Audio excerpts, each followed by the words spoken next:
En el verano de 1873, 4 hombres idénticos llegaron al puerto de Savannah, Georgia, a bordo del buque mercante Brems Pride. Heinrich, Wilhelm, Friedrich y Gustav Kellner eran tan indistinguibles que incluso su propia madre, Margareta Kellner, se basaba en pequeñas cicatrices que había hecho en secreto detrás de la oreja de cada uno de sus hijos para distinguirlos. Lo que sucedió a continuación desconcertaría a las fuerzas del orden locales y pondría en tela de juicio todo lo que la comunidad creía sobre la identidad humana. Durante más de un año, varios testigos juraron bajo juramento que habían visto al mismo hombre en varios lugares a horas imposibles, haciendo negocios en diferentes puntos de la ciudad, mientras era observado simultáneamente a kilómetros de distancia. La oficina del sheriff acumuló 43 testimonios de testigos diferentes, cada uno de los cuales describía encuentros que desafiaban las posibilidades físicas. Cuando los investigadores finalmente descubrieron la verdad, encontraron algo tan inquietante que las autoridades locales archivaron el caso en silencio para evitar el pánico público. Los métodos utilizados por estos hermanos eran tan inquietantes que ninguna institución científica se atrevió a estudiar sus técnicas por temor a las implicaciones de lo que podría lograr un engaño humano coordinado. Antes de continuar con la historia de la familia Kellner y su llegada a Georgia, asegúrate de suscribirte a nuestro canal para conocer más misterios históricos oscuros como este y cuéntanos en los comentarios desde dónde nos escuchas. Nos encanta saber de nuestra comunidad de buscadores de misterios en todo el mundo.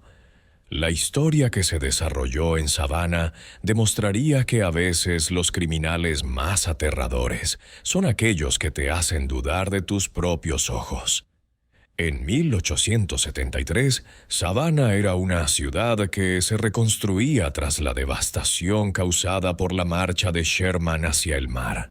El puerto acogía a los inmigrantes europeos con un optimismo cauteloso, especialmente a aquellos que llegaban con aparente riqueza y credenciales empresariales. La familia Kellner se presentaba como prósperos comerciantes bárbaros que buscaban establecer operaciones de importación en el sur que se estaba recuperando. Puntos. Klaus Kellner, el patriarca de la familia, era un hombre distinguido de unos 50 años que hablaba inglés con un ligero acento y llevaba cartas de presentación de casas comerciales alemanas. Su esposa, Margaret, era una mujer severa y reservada, que se ocupaba de los asuntos domésticos mientras su marido buscaba oportunidades de negocio. Sus 4 hijos, Heinrich, Wilhelm, Friedrich y Gustav, tenían 27 años y afirmaban ser socios de la empresa familiar. La familia alquiló una cómoda casa en Bull Street y rápidamente se estableció entre la comunidad mercantil de Savannah. Klaus se unió a la asociación empresarial local y comenzó a entablar relaciones con comerciantes de algodón, agentes de transporte y operadores de almacenes. Para sus vecinos, los Kellner parecían ser exactamente lo que la economía local en dificultades necesitaba: inversores extranjeros con capital y conexiones europeas. Pero había algo inquietante en los 4 hermanos que ni siquiera los empresarios más sofisticados podían identificar. Eran absolutamente idénticos en apariencia. Misma altura, misma complexión, mismo cabello color trigo, mismos ojos azul claro, incluso los mismos gestos y forma de hablar. Cuando vestían de manera similar, era realmente imposible distinguirlos. La señora Victoria Hammond, esposa de un prominente comerciante de algodón, se encontró con los hermanos en varias reuniones sociales y más tarde confió a sus amigos que le incomodaban. «No es natural que unos hombres adultos sean tan idénticos», le dijo a su marido. Cuando uno habla, los demás asienten exactamente en el mismo momento. Se terminan las frases unos a otros de una forma que parece casi ensayada. Los hermanos se adaptaron al entorno empresarial de Savannah con una rapidez asombrosa. En pocas semanas habían establecido relaciones con todas las principales empresas comerciales de la ciudad. Heinrich parecía especializarse en banca y finanzas. Wilhelm se centró en el transporte marítimo y terrestre. Friedrich se encargaba de las relaciones sociales y Gustav se encargaba de lo que parecía ser la correspondencia familiar y el archivo. Su perspicacia para los negocios era impresionante, pero sus conocimientos parecían demasiado amplios para ser recién llegados. Sabían qué comerciantes tenían problemas financieros, qué familias tenían dificultades económicas, qué horarios de transporte ofrecían las mejores oportunidades y qué funcionarios locales podían ser influenciados con el enfoque adecuado.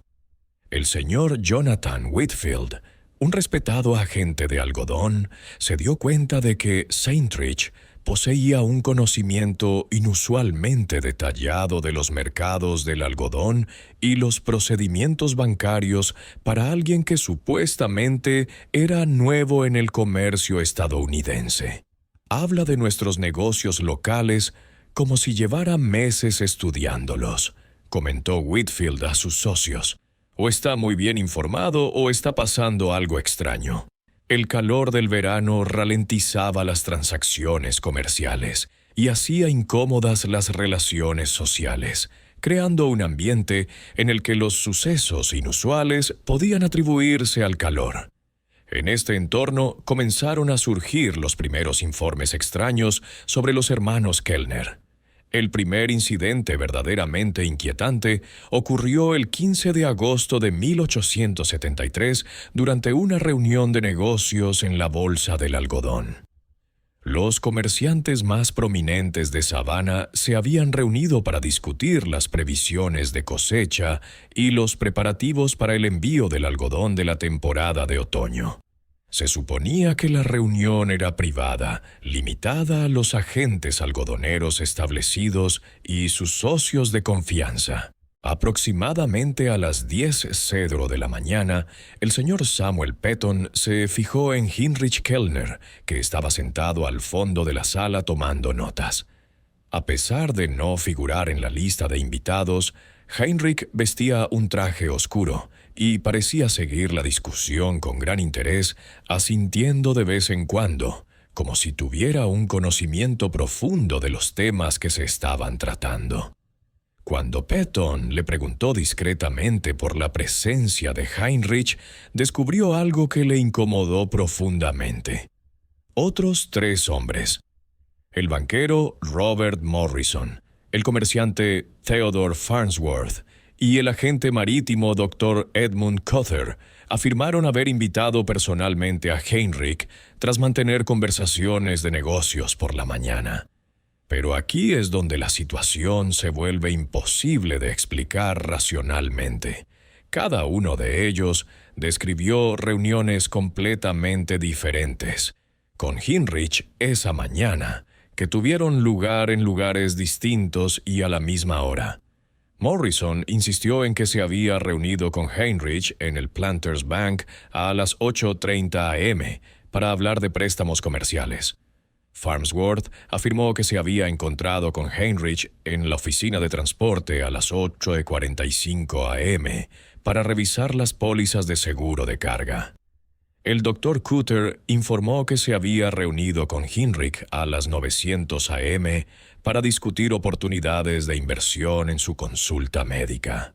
Las descripciones físicas proporcionadas por los 4 hombres eran idénticas.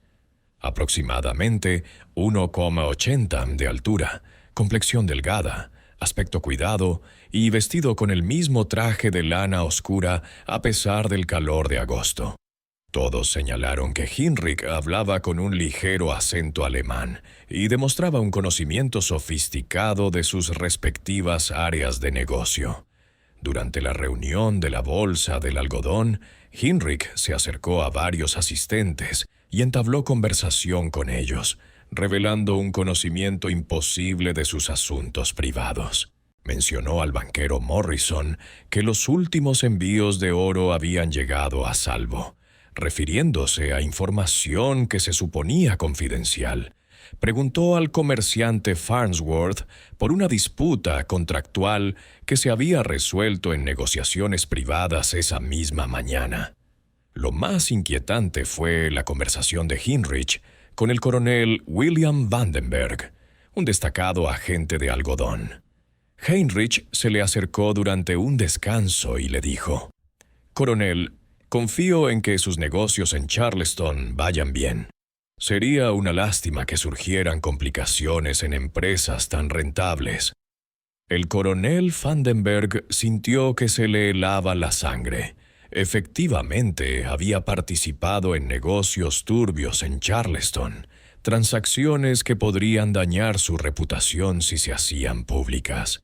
Los acuerdos se habían discutido únicamente en reuniones privadas de las que ningún extraño debía tener conocimiento. «¿Cómo puede saber usted de esos asuntos?», preguntó Vandenberg. Heinrich sonrió amablemente. «En los negocios, coronel, la información es una moneda de cambio muy valiosa. Los comerciantes de éxito han aprendido a escuchar con atención y a observar con detenimiento». Al concluir la reunión, varios asistentes compararon sus experiencias y descubrieron la imposibilidad de la cronología. Al parecer, Heinrich había mantenido conversaciones comerciales detalladas en varios lugares de Savannah durante periodos de tiempo que se solapaban, y cada conversación requería un amplio conocimiento y una atención minuciosa. Esa noche se convocó una reunión de emergencia de destacados empresarios para discutir lo que denominaban la situación alemana. La opinión general era que o bien todos estaban sufriendo una confusión colectiva, o bien estaba ocurriendo algo muy extraño que amenazaba la seguridad de sus negocios. Se contactó al sheriff Marcus Redmond y se le informó de la situación, dando inicio a una investigación que descubriría uno de los planes criminales más sofisticados en la historia de Georgia. La investigación del sheriff Redmond comenzó el 20 de agosto de 1873, cuando ya no pudo descartar los crecientes informes como simple rivalidad comercial o prejuicios contra los inmigrantes. Armado con declaraciones detalladas de más de una docena de ciudadanos prominentes, decidió observar directamente a la familia Kellner. El primer descubrimiento del sheriff inquietante. Los hermanos mantenían horarios que parecían desafiar las limitaciones físicas. Su ayudante, James Fairfax, informó de que había visto a Heinrich salir de la casa familiar de Ball Street a las 8 de la mañana. Sin embargo, testigos fiables informaron sistemáticamente de que lo habían visto haciendo negocios en toda la ciudad durante toda la mañana. «Lo vi entrar en la bolsa del algodón a las 9:00», escribió el ayudante Fairfax en su informe. Permaneció dentro durante lo que pareció ser una reunión de 2 horas.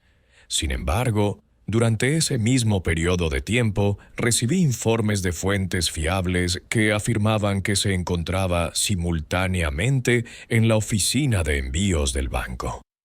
El sheriff Redmond decidió enfrentarse directamente a la familia. El 25 de agosto visitó su residencia de Ball Street con la esperanza de encontrar explicaciones razonables a lo que se estaba convirtiendo en una preocupación pública sobre la realidad básica. Klaus Kellner recibió al sheriff en un salón bien amueblado, lleno de muebles europeos y correspondencia comercial. «Sheriff Redmond», dijo Klaus con acento inglés, «entiendo que ha habido algunos malentendidos sobre las actividades comerciales de mi hijo. Estoy seguro de que cualquier confusión puede aclararse. Cuando el sheriff pidió hablar con los 4 hijos, Klaus pareció dudar. «Mis hijos tienen agendas muy apretadas, sheriff. Actualmente tienen varias citas de negocios por toda la ciudad. Pero en menos de 30 minutos, los 4 hermanos regresaron a la casa, llegando por separado, pero con pocos minutos de diferencia entre ellos. Cuando se les preguntó por sus actividades matutinas, sus respuestas fueron perfectamente coordinadas. Mantenemos agendas detalladas para evitar conflictos», explicó Heinrich con fluidez. «Nuestras operaciones comerciales requieren una coordinación cuidadosa para garantizar que no duplicamos esfuerzos ni creamos confusión entre nuestros clientes». El sheriff Redmond notó algo profundamente inquietante en sus interacciones.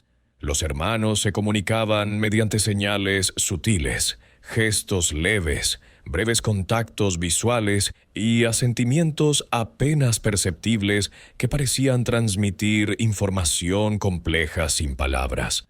Sus respuestas a las preguntas estaban perfectamente sincronizadas, como si hubieran ensayado todas las preguntas posibles.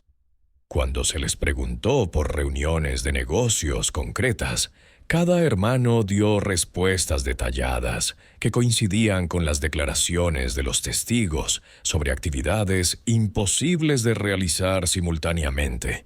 Parecían tener un conocimiento completo de las conversaciones de los demás y podían explicar sin problemas las aparentes contradicciones en sus agendas.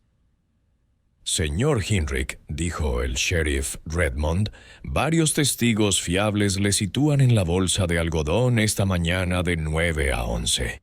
Sin embargo, otras fuentes igualmente fiables insisten en que usted estaba en la oficina de envíos durante el mismo periodo.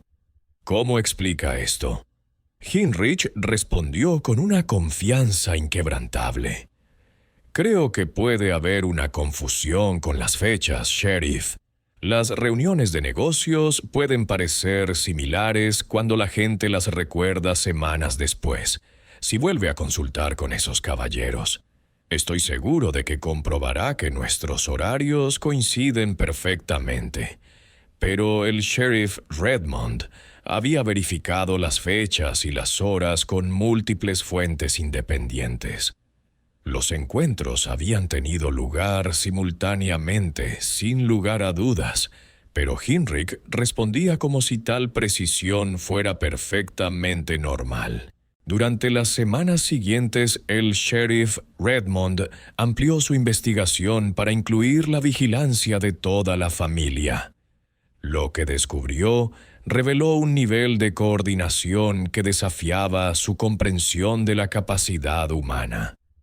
Escondidos en el estudio de Klaus Kellner, el sheriff encontró correspondencia comercial que utilizaba una terminología inusual. Las cartas hablaban de evaluaciones de clientes, evaluaciones de seguridad y calendarios de oportunidades. Un lenguaje que parecía más adecuado para la planificación criminal que para el comercio legítimo. Más inquietantes eran las notas detalladas sobre familias prominentes de Savannah. Los archivos contenían información sobre rutinas diarias, situaciones financieras, relaciones comerciales y secretos personales que solo podían haberse obtenido mediante una observación sistemática y una escucha atenta. El sheriff Redmond se dio cuenta de que los hermanos Kellner estaban llevando a cabo operaciones de inteligencia que iban mucho más allá de la investigación comercial normal. Estaban recopilando información que podía utilizarse para explotar vulnerabilidades, chantajear a ciudadanos prominentes o planear actividades delictivas. El sheriff también descubrió que estaban llegando informes similares de otras ciudades. Las comunicaciones telegráficas con las fuerzas del orden de Charleston, Augusta y Atlanta revelaron que unos hermanos alemanes idénticos habían estado llevando a cabo actividades similares en esos lugares. siempre aparentando poseer conocimientos imposibles y manteniendo horarios imposibles. La investigación del sheriff Redmond reveló que los hermanos Kellner habían desarrollado lo que parecía ser el plan de engaño criminal más sofisticado de la historia de Estados Unidos. Su capacidad para aparecer en varios lugares al mismo tiempo no era sobrenatural. Era el resultado de una planificación meticulosa y una coordinación perfecta. El gran avance se produjo cuando el ayudante Fairfax observó algo crucial durante su vigilancia. Mientras observaba a Heinrich entrar en una reunión de negocios en la bolsa del algodón, el ayudante vio a otra persona vestida de forma idéntica entrar en la oficina de envíos a 3 manzanas de distancia exactamente al mismo tiempo. La distancia hacía imposible que una sola persona estuviera en ambos lugares. Sin embargo, ambas figuras se movían con los gestos característicos de Heinrich. El sheriff Redmond se dio cuenta de que los hermanos estaban utilizando su apariencia idéntica para crear engaños elaborados. Podían asistir a varias reuniones simultáneamente, coordinando cuidadosamente sus horarios y compartiendo información sobre sus conversaciones. Para los observadores externos, parecía que una sola persona estaba llevando a cabo una cantidad imposible de negocios, pero la sofisticación de su plan iba mucho más allá de la simple suplantación de identidad. Los hermanos habían desarrollado un sistema para compartir información detallada sobre sus conversaciones individuales, lo que les permitía hablar con conocimiento de causa sobre encuentros que no habían vivido personalmente. La investigación del sheriff reveló que mantenían registros escritos detallados de todas las conversaciones, toda la información recopilada y todas las relaciones comerciales establecidas.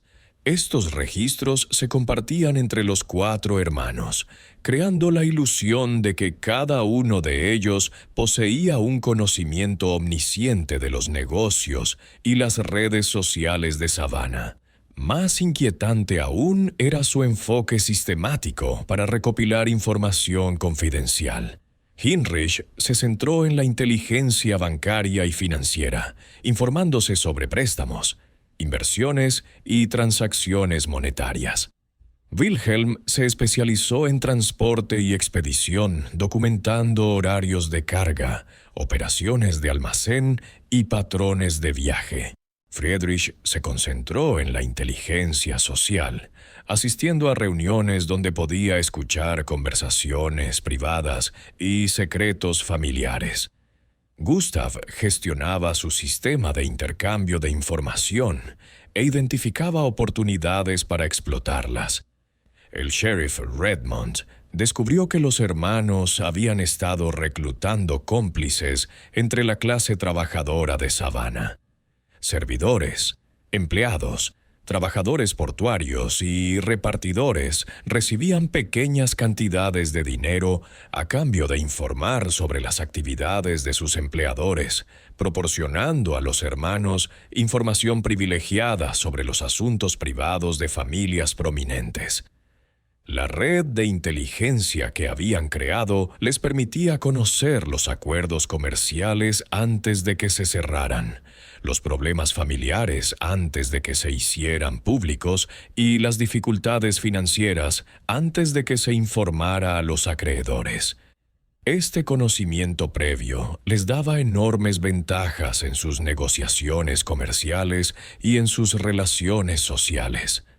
Pero el descubrimiento más inquietante del sheriff Redmond fue la evidencia de que los hermanos planeaban explotar la información que recopilaban con fines delictivos. Documentos ocultos sugerían que estaban identificando objetivos para robos, chantajes y fraudes basándose en las vulnerabilidades que habían descubierto. Familias adineradas que guardaban grandes cantidades de dinero en efectivo en sus casas, Las empresas con poca seguridad y las personas con secretos que estaban dispuestas a pagar para proteger habían sido catalogadas sistemáticamente. Los hermanos no solo llevaban a cabo prácticas comerciales inusuales, sino que se estaban preparando para un ataque criminal coordinado contra los ciudadanos más prominentes de Savannah. El 10 de octubre de 1873, los temores del sheriff Redmond se confirmaron cuando la familia Van Andenberg fue víctima del robo más meticulosamente planeado en la historia de la ciudad. El robo de la mansión Van Andenberg el 10 de octubre de 1873 demostró todo el alcance de la operación de recopilación de información de los hermanos Kellner. El coronel Augustus Van Andberg estaba celebrando una cena para la élite empresarial de Savannah cuando los ladrones accedieron a su estudio privado y abrieron su caja fuerte, que se suponía segura. El robo se llevó a cabo con precisión quirúrgica. Los delincuentes sabían exactamente dónde encontrar la caja fuerte oculta. Conocían la combinación que solo el coronel y su esposa poseían y sabían qué objetos específicos llevarse, dejando atrás objetos de valor evidentes que habrían ralentizado su huida. Cuando el coronel Vandenberg descubrió el robo a la mañana siguiente, quedó desconcertado por el conocimiento detallado de los ladrones. «Se llevaron documentos que podrían arruinarme si se hicieran públicos», le dijo al sheriff Redmond. «Pero ignoraron joyas y plata que valían el doble. Quienquiera que haya hecho esto, conoce mi negocio mejor que mis propios socios». La investigación del sheriff Redmond reveló algo aún más inquietante. Varios invitados a la cena afirmaron haber visto a uno de los hermanos Kner durante la velada. A pesar de que no se había invitado a ninguna familia alemana, Heinrich aparentemente se había movido por la casa entablando conversación con los invitados mientras recopilaba sistemáticamente información sobre la distribución y las medidas de seguridad. La señora Adelaide Wamman, cuñada del coronel, recordaba haber hablado con un caballero alemán muy educado que parecía conocer a todos los invitados. Hacía preguntas muy inteligentes sobre los negocios de papá. Recordó: «Me pareció encantador que se interesara tanto por los asuntos de nuestra familia, pero otros invitados describieron encuentros con la misma persona en diferentes partes de la casa en momentos coincidentes. El mayordomo lo vio en la cocina preguntando por los horarios del servicio. El jardinero lo vio cerca del establo preguntando por las rutinas de seguridad. Varios invitados se lo encontraron en el segundo piso, donde supuestamente admiraba los retratos familiares, mientras en realidad estudiaba la distribución de la casa. El sheriff Redmond se dio cuenta de que los hermanos Kellner habían aprovechado su parecido físico para realizar un reconocimiento durante la cena. Mientras uno de los hermanos se mezclaba con los invitados en la planta baja, el otro había estado trazando un mapa de la distribución de la casa e identificando puntos vulnerables. La precisión del robo sugería meses de preparación. Los ladrones sabían qué documentos eran los más valiosos, dónde estaban guardados y cómo acceder a ellos sin activar las medidas de seguridad del coronel. Este nivel de planificación requería una recopilación de información sistemática que iba mucho más allá de la observación casual. Durante las semanas siguientes se produjeron incidentes similares en toda Savannah. Las familias adineradas se vieron víctimas de robos que demostraban un conocimiento imposible de sus asuntos privados. Las empresas descubrieron que sus competidores poseían información sobre sus operaciones confidenciales.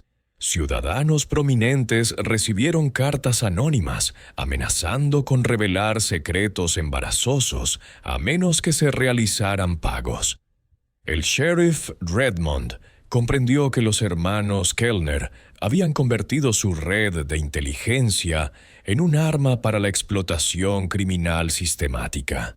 No eran solo empresarios inusuales, eran criminales sofisticados que habían pasado meses preparando ataques coordinados contra los objetivos más vulnerables de Savannah. El sheriff decidió tender una trampa. Difundió rumores cuidadosamente elaborados sobre una familia de ricos comerciantes que planeaba exhibir joyas valiosas en una próxima reunión social. Luego colocó a sus ayudantes por toda la ciudad para vigilar a cualquiera de los hermanos Kellner que estuviera vigilando el supuesto objetivo. Lo que sucedió a continuación confirmó las peores sospechas del sheriff Redmond sobre las capacidades de los hermanos. La noche del evento inventado, los ayudantes apostados en 4 lugares diferentes informaron de avistamientos simultáneos de Heinrich Kellner. A las 80 p.m. fue visto cerca de la supuesta casa objetivo, aparentemente realizando un reconocimiento. Al mismo tiempo, fue visto en la estación de tren, aparentemente preparándose para abandonar la ciudad. Los ayudantes también lo vieron en los muelles hablando con capitanes de barcos sobre el pasaje y en una taberna cerca del barrio alemán, reuniéndose con conocidos cómplices criminales. Todos los ayudantes proporcionaron descripciones idénticas y estaban absolutamente seguros de su identificación. Los avistamientos eran físicamente imposibles para una sola persona, pero las pruebas eran abrumadoras. El sheriff Redmond se dio cuenta de que se enfrentaba a unas capacidades criminales que desafiaban todas las suposiciones sobre la aplicación de la ley y la investigación criminal. El sheriff se puso en contacto con las autoridades federales y solicitó ayuda para lo que se había convertido en una amenaza para el orden público y la confianza comercial. Si los hermanos Kellner podían continuar con sus operaciones con impunidad, ningún negocio ni familia de Savannah estaría a salvo de su explotación sistemática. El 15 de noviembre de 1873, el inspector detective William Carrington llegó de la agencia de detectives Pinkerton con el mandato de resolver lo que se estaba conociendo como el caso de los hermanos imposibles. El detective Carrington trajo consigo técnicas de investigación revolucionarias para 1873, como la fotografía sistemática y métodos de vigilancia detallados. Su primer paso fue establecer una vigilancia a las 24 horas del día de los 4 hermanos simultáneamente, algo que las fuerzas del orden locales no habían podido lograr. Carrington dividió su equipo de 6 agentes de Pinkerton en 3 turnos, asignando a 2 agentes a vigilar la casa de los Kellner en todo momento, mientras que los demás se turnaban para vigilar a cada uno de los hermanos. Por toda la ciudad, por primera vez, las fuerzas del orden contaban con suficiente personal para seguir los movimientos de los 4 hermanos simultáneamente y documentar su imposible coordinación. El primer gran descubrimiento del detective se produjo tras solo 3 días de vigilancia profesional. El agente Thomas Burke, situado con un telescopio en el tejado de un edificio con vistas a Bull Street, observó a Heinrich salir de la casa Kellner a las 8:15 de la mañana del 18 de noviembre. Exactamente en ese mismo momento, el agente Michael Donovan, apostado cerca de la bolsa del algodón, informó de que Heinrich entraba en ese edificio para una reunión de negocios programada. «Es imposible», informó Burke a Carrington esa noche. «Vi a Heinrich caminar hacia el norte por Ball Street a las 8:15. Llevaba un abrigo azul oscuro y una cartera de cuero. Donovan jura que vio al mismo hombre entrar en la bolsa de algodón a las 8:15, con la misma ropa y llevando la misma cartera. La distancia entre estos lugares es de 12 manzanas. Ningún hombre podría recorrer esa distancia en 0 tiempo, pero el enfoque sistemático de Carrington reveló algo aún más intrigante. Cuando los agentes compararon sus detalladas observaciones escritas, descubrieron que los hermanos seguían horarios precisos que creaban lo que parecían ser apariciones simultáneas imposibles. Heinrich salía de casa exactamente a las 8:15 y llegaba a la bolsa de algodón a las 8:35 para una reunión programada. Durante ese mismo intervalo de 30 minutos, Wilhelm llegaba a la oficina de envíos para su propia cita, pero vestía ropa idéntica a la que se había visto llevar a Heinrich al salir de casa. El detective se dio cuenta de que los hermanos no solo utilizaban su apariencia idéntica, sino que coordinaban su ropa, sus accesorios e incluso los objetos que llevaban consigo para asegurarse de que los testigos describieran detalles idénticos cuando se les interrogaba. El maletín de cuero que Heinrich llevaba por la mañana se lo pasaba a Wilhelm para sus citas de la tarde, creando la ilusión de que era la misma persona la que llevaba a cabo los negocios durante todo el día.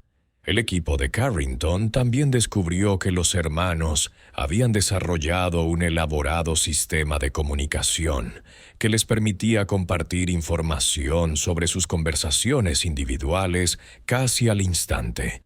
Los puestos de observación ocultos revelaron que los hermanos utilizaban una red de vendedores, ambulantes, mensajeros y sirvientes domésticos para transmitir información detallada entre los distintos lugares.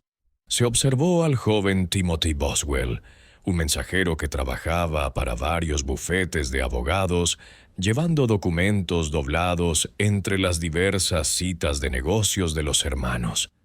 Cuando la agente Sarah Mittel, disfrazada de posible cliente, se acercó al empleador de Timothy, se enteró de que al chico le pagaban un extra por recordar detalles importantes de las conversaciones que escuchaba y por entregar esos detalles en direcciones específicas de la ciudad. Pero el aspecto más sofisticado de su operación era el método que utilizaban los hermanos para crear coartadas. El agente Donovan observó a Heinrich asistiendo a una reunión de negocios en la bolsa del algodón desde las 1000 a.m. hasta el mediodía del 20 de noviembre. Durante ese mismo periodo, el agente Bark documentó que Wilhelm visitó 3 tiendas diferentes en Broughton Street, donde fue reconocido por los tenderos que estaban seguros de que se trataba de Heinrich Kellner. Wilhelm está utilizando su apariencia idéntica para establecer la presencia de Heinrich en múltiples lugares, escribió Carrington en su informe de investigación. Mientras Heinrich lleva a cabo negocios legítimos que crean pruebas documentadas de su paradero, Wilhelm crea simultáneamente testigos que jurarán que Heinrich estaba en otro lugar completamente distinto.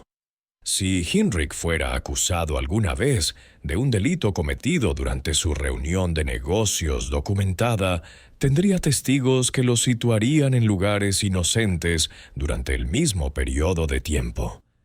La investigación del detective Carrington reveló que este sistema de coartada se estaba utilizando para encubrir actividades delictivas cada vez más graves.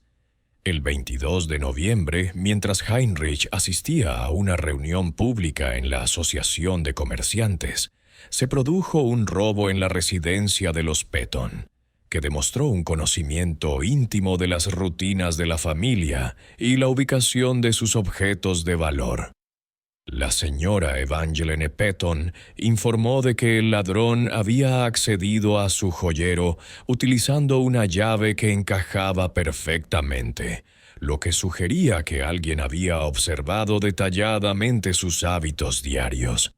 El ladrón se había llevado solo las piezas más valiosas, dejando atrás objetos evidentes que habrían ralentizado su huida. Este comportamiento indicaba una planificación previa minuciosa, pero varios testigos situaron a Heinrich en la reunión de la Asociación de Comerciantes durante todo el tiempo que duró el robo. La reunión había contado con una gran asistencia, con docenas de prominentes hombres de negocios que podían dar fe de la presencia de Heinrich.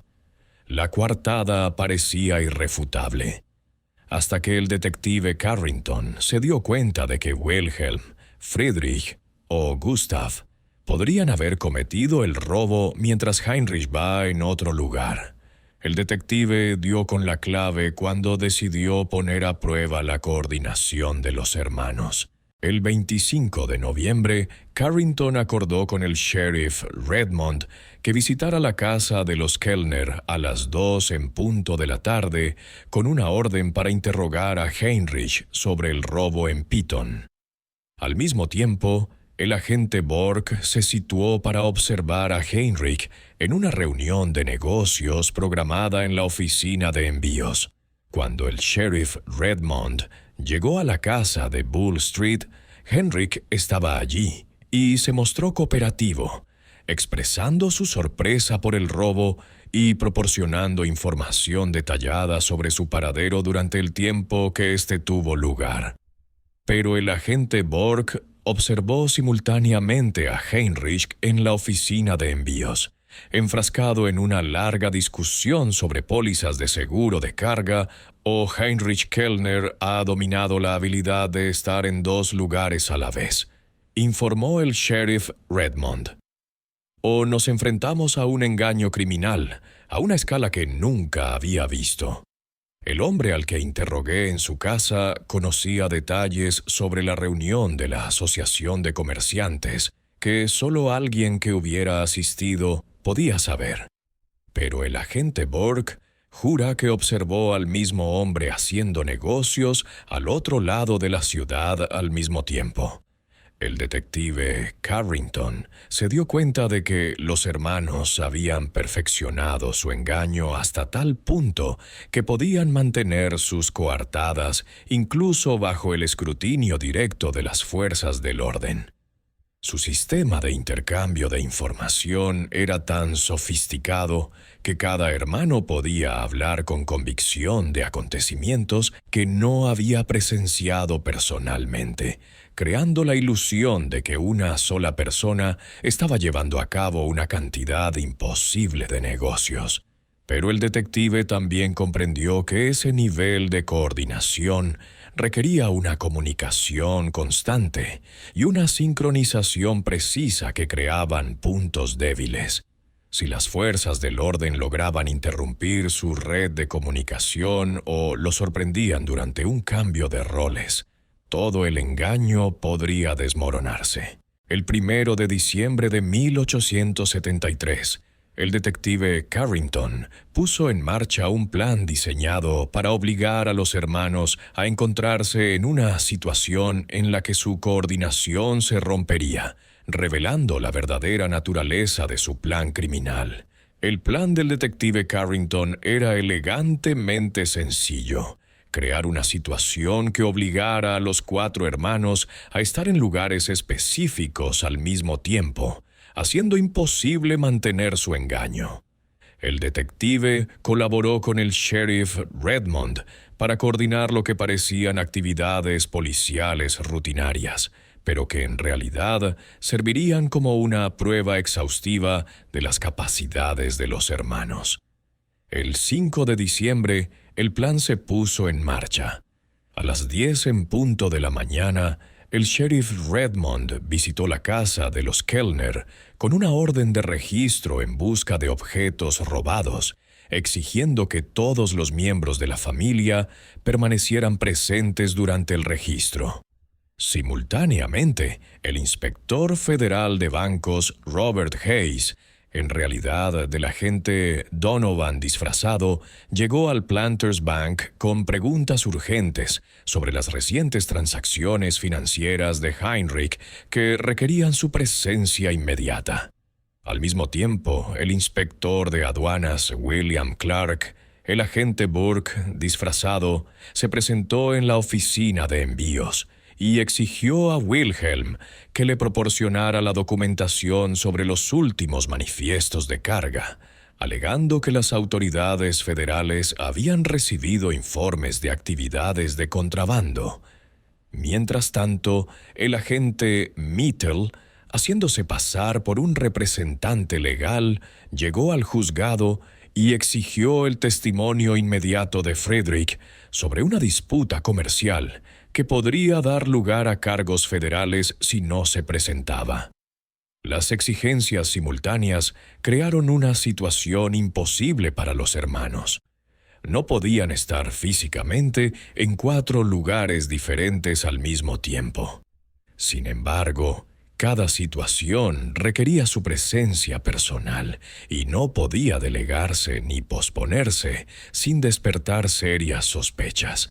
El detective Carrington se colocó en un lugar desde donde podía observar la casa de los Kellner durante el registro del sheriff Redmond.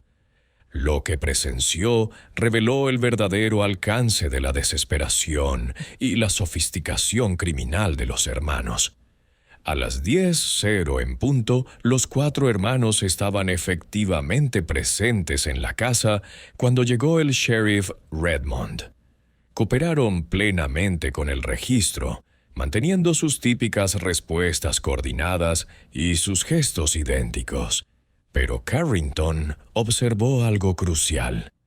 Los hermanos mostraban signos de estrés extremo que nunca habían mostrado durante sus anteriores encuentros con las fuerzas del orden.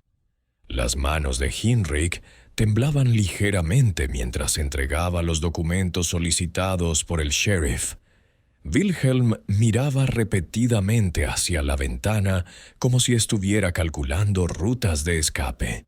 Friedrich parecía inusualmente hablador, ofreciendo información sobre actividades comerciales que no se le había solicitado. Gustav permanecía en silencio, pero sus ojos se movían constantemente entre sus hermanos y los agentes del orden. El momento más revelador se produjo cuando un mensajero llegó a la casa alegando tener comunicaciones urgentes para Heinrich.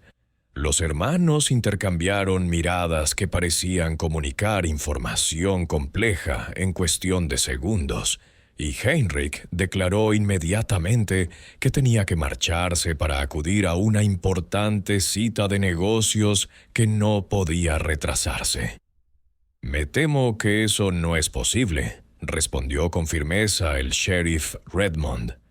«Esta orden de registro exige que todos los residentes permanezcan presentes hasta que hayamos completado nuestro examen del lugar». La respuesta de Heinrich reveló la primera grieta en la fachada perfectamente coordinada de los hermanos. «Sheriff, usted no lo entiende. Tengo obligaciones legales que prevalecen sobre su orden. Los asuntos federales no pueden retrasarse por procedimientos policiales locales». Era la primera vez que alguno de los hermanos mostraba algo menos que una cooperación total con las fuerzas del orden. La evidente angustia de Heinrich sugería que las exigencias simultáneas de su tiempo habían creado una crisis que no podían resolver con sus métodos habituales. Durante las 2 horas siguientes siguieron llegando mensajeros a la casa con peticiones cada vez más urgentes para que los hermanos acudieran a distintos lugares de la ciudad. Cada mensaje aumentaba la tensión, y Carrington observó que la coordinación de los hermanos comenzaba a deteriorarse bajo la presión. Wilhelm empezó a responder a preguntas dirigidas a Friedrich. Gustav respondió al nombre de Heinrich cuando el sheriff llamó. Lo más significativo fue que sus gestos perfectamente sincronizados comenzaron a mostrar sutiles variaciones a medida que aumentaba su estrés. Al mediodía se alcanzó el punto de ruptura cuando el agente Donovan, todavía disfrazado de inspector bancario federal Hay, llegó a la casa y exigió la presencia inmediata de Heinrich en el banco para resolver lo que, según él, eran graves violaciones federales que podían dar lugar a cargos penales. «Señor Kellner», anunció el agente Donovan, «las regulaciones bancarias federales exigen su testimonio personal sobre estas transacciones. Si no cumple en el plazo de 1 hora, se emitirán órdenes de arresto federales». La respuesta de Heinrich reveló la desesperación que se había ido acumulando a lo largo de la mañana. «Debe haber algún error. Puedo proporcionarle toda la documentación que necesite aquí mismo. No hay necesidad de que salga de este lugar». Pero el agente Donovan aprovechó su ventaja. «Señor, la ley federal exige un testimonio personal en la sucursal bancaria, donde se realizaron las transacciones en cuestión. Las autoridades federales no aceptarán nada que no sea su presencia física en el banco en el plazo de 1 hora. La exigencia imposible finalmente rompió la coordinación de los hermanos. Heinrich miró a sus hermanos en busca de orientación, pero su habitual sistema de comunicación silenciosa parecía haberse roto bajo la presión. Por primera vez que comenzó la investigación, los 4 hermanos parecían individuos separados en lugar de componentes de una unidad coordinada. Fue Gustav quien finalmente reveló la verdad, aparentemente decidiendo que la cooperación podría ser preferible a las consecuencias a las que se enfrentaban. Sheriff dijo en voz baja: «Tenemos que explicarle algo sobre nuestros métodos de trabajo. La decisión de Gustav de cooperar marcó el final de la operación criminal de 18 meses de los hermanos Kellner y el comienzo de las confesiones que revelaron todo el alcance de su sofisticado plan de engaño. Durante los días siguientes, cada uno de los hermanos proporcionó un relato detallado de sus métodos, sus motivaciones y los delitos que habían cometido en Savannah. Heinrich, como aparente líder de la operación, proporcionó la explicación más completa de sus técnicas.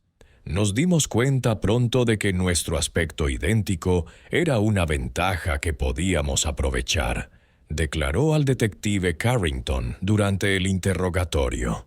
«Si la gente no podía distinguirnos, podíamos crear coartadas y recabar información de formas que serían imposibles para los delincuentes normales».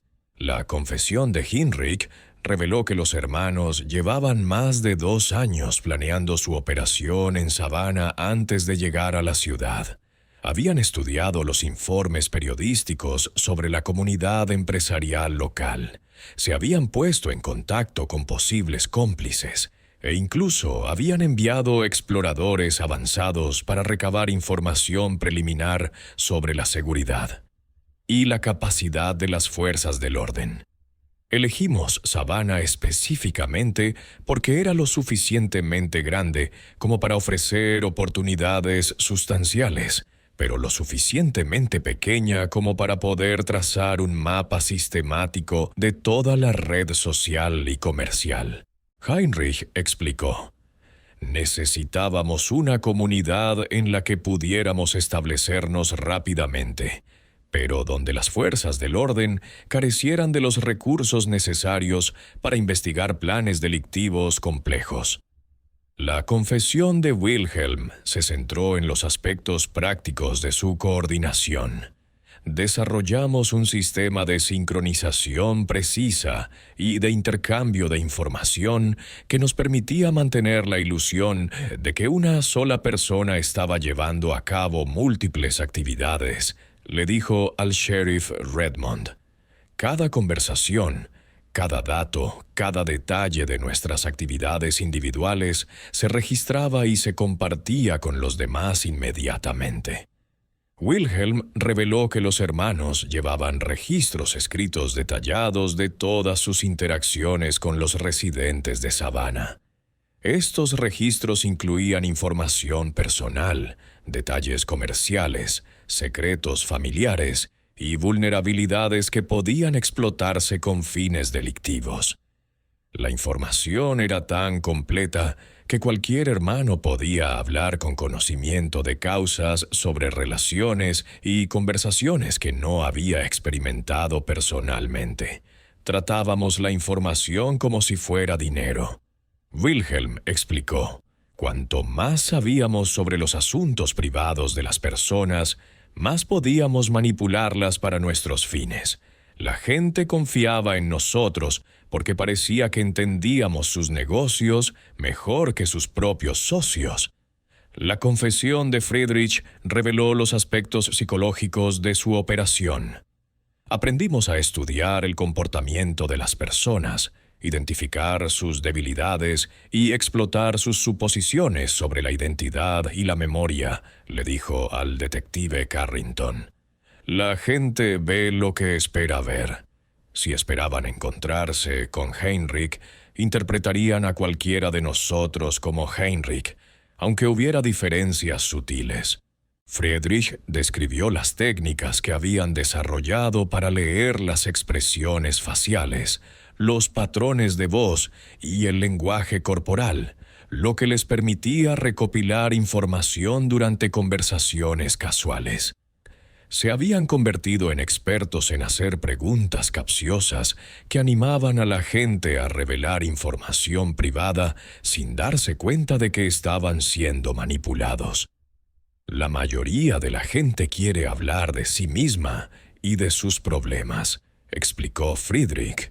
Nosotros simplemente les dábamos la oportunidad de compartir información mientras les hacíamos sentir que estábamos genuinamente interesados en su éxito y bienestar. La confesión de Gustav se centró en sus actividades delictivas y los delitos específicos que habían cometido. Robamos aproximadamente $8,000 en efectivo, joyas y documentos valiosos durante 18 meses. Declaró a las autoridades federales. También extorsionamos $2,000 mediante chantajes basados en secretos vergonzosos que descubrimos sobre familias prominentes.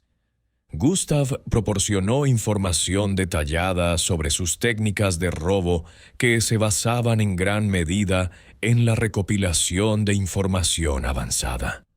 Nunca robábamos a nadie sin pasar semanas estudiando sus rutinas, sus medidas de seguridad y sus posesiones más valiosas, explicó.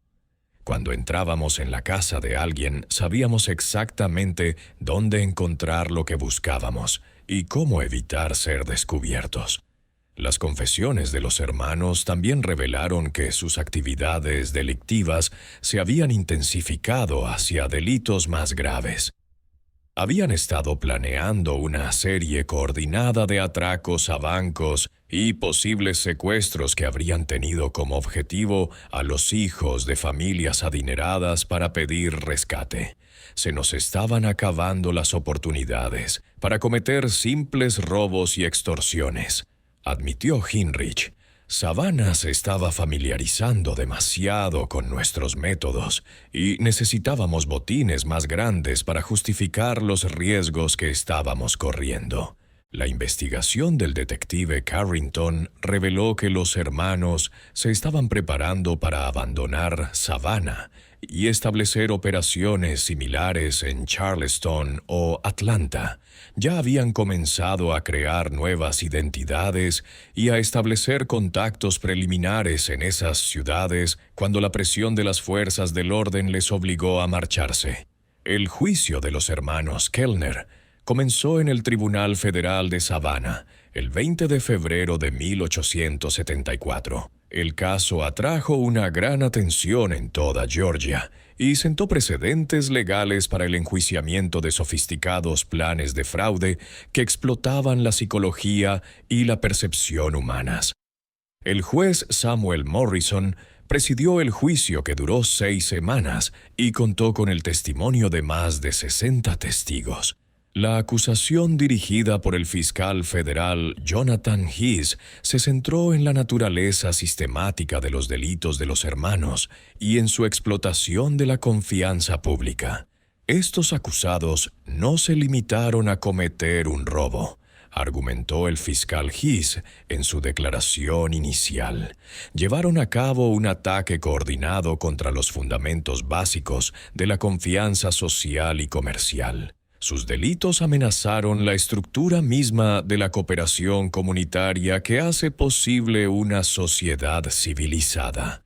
La defensa, liderada por el abogado Marcos Williams, argumentó que las técnicas de los hermanos, aunque inusuales, constituían un fraude y no los cargos más graves de conspiración y empresa criminal que habían presentado los fiscales federales.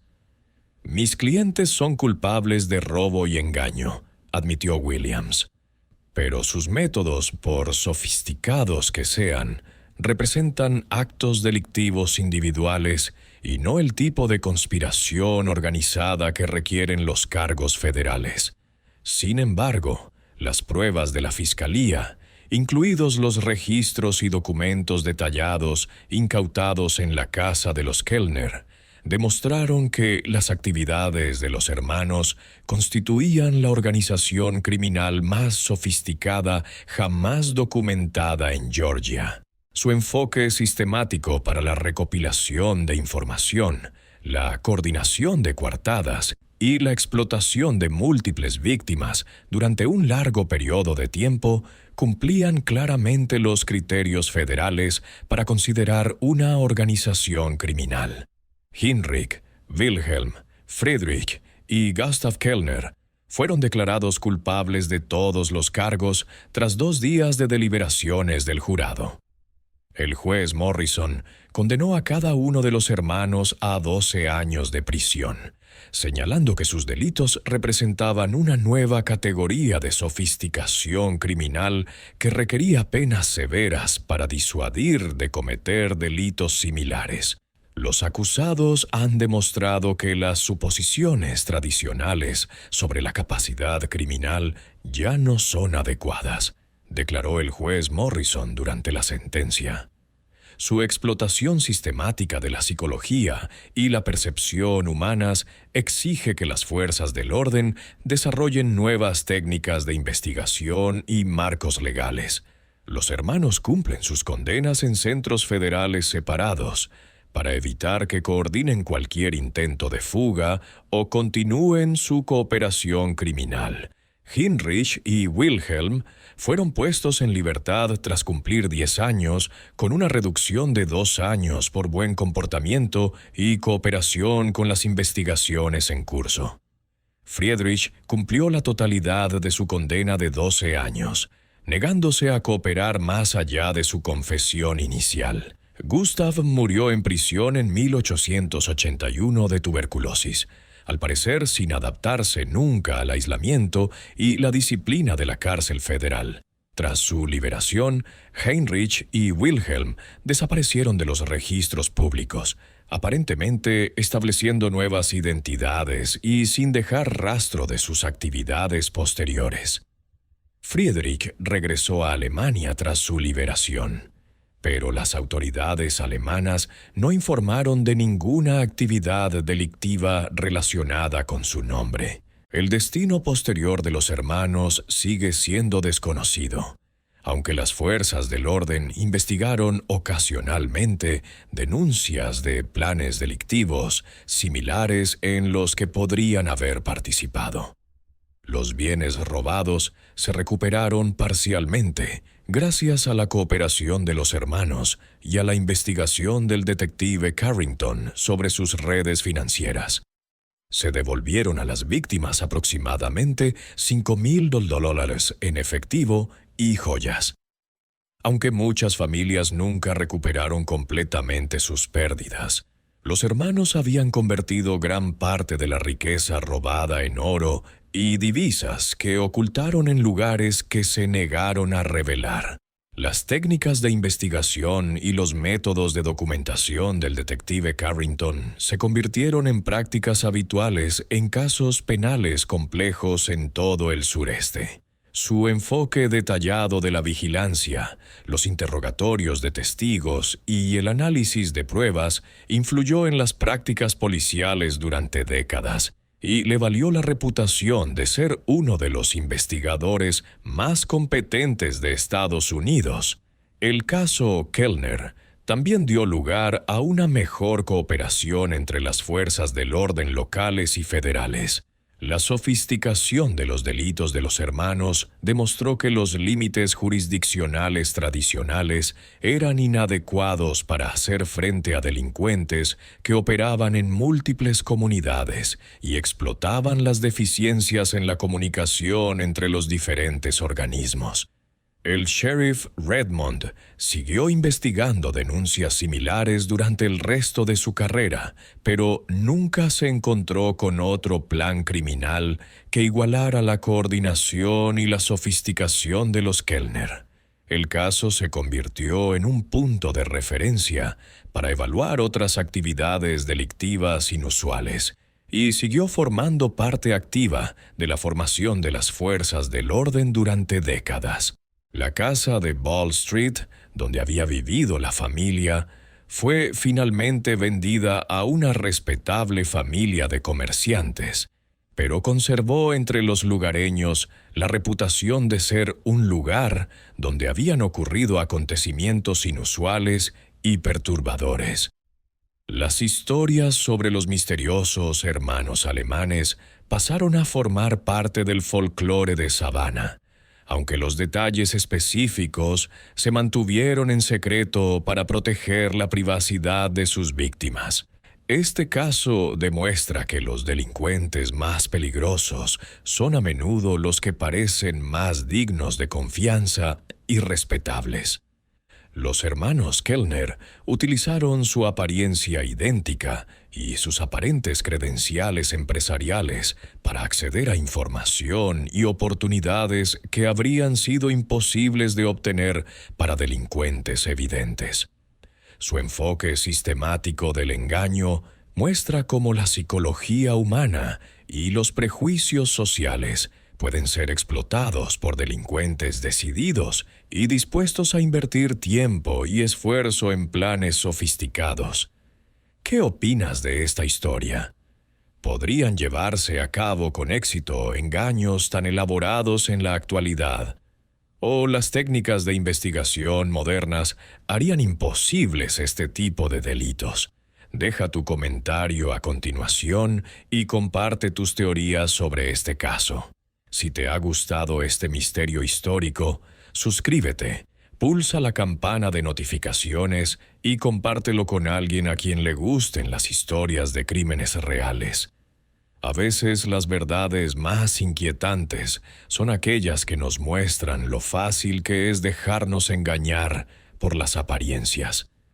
Nos vemos en el próximo